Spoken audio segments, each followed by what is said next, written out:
पहला मुद्दा यह है कि कल सुप्रीम कोर्ट में ईडी ने अपनी बात रखी और कहा कि जहां तक इंतरिम बेल का सवाल है, केजरीवाल जी को इंतरिम बेल नहीं चलनी चाहिए, क्योंकि बेल इसलिए नहीं दी जानी चाहिए कि जो प्रचार करने का हक है वो एक कानूनी हक है, वो संवैधानिक हक नहीं है।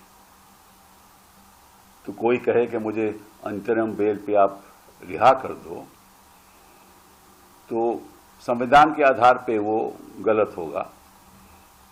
और अगर कानूनी हक है केवल, तो कैसे कोई कह सकता है, क्योंकि उनके खिलाफ तो केस है और उसकी तफ्तीश हो रही है। और ये बात भी सही है कि जो चुनाव में प्रचार करने का हक है वो कानूनी हक है, लेकिन ये भी प्रावधान है कानून में कि अगर किसी को सजा हो जाए और कोर्ट कहे कि साहब इस सजा को हम स्टे कर देते हैं,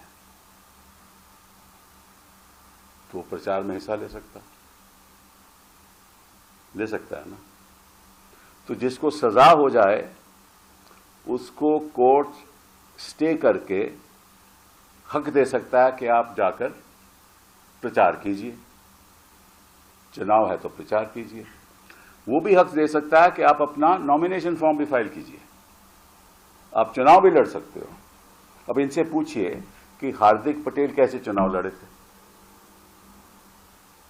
हार्दिक पटेल जी की कन्विक्शन थी, हाई कोर्ट ने स्टे नहीं दिया, हार्दिक जी सुप्रीम कोर्ट आए, सुप्रीम कोर्ट ने स्टे दे दिया, हार्दिक जी चुनाव लड़े, हार्दिक जी बीजेपी में शामिल हो गए। तो जिसके खिलाफ सबूत है, जिसके खिलाफ सजा है, उसको तो हक है अगर कोर्ट स्टे दे दे, और जिसके खिलाफ केवल आरोप है उसको स्टे नहीं मिल सकती, क्योंकि चुनाव में हिस्सा लेना एक कानूनी हक है, संवैधानिक हक नहीं। तो ये किस किस्म की राजनीति हो रही है और किस किस्म की राजनीति ईडी कर रही है कि जिसके खिलाफ सबूत नहीं, आपको उसको अंदर रखे हुए हो, और इस वक्त आपने गिरफ्तार किया जब चुनाव आ रहा था, चुनाव में हिस्सा नहीं ले सकते। वो एक अपनी पार्टी के लीडर हैं, दिल्ली के चीफ मिनिस्टर हैं।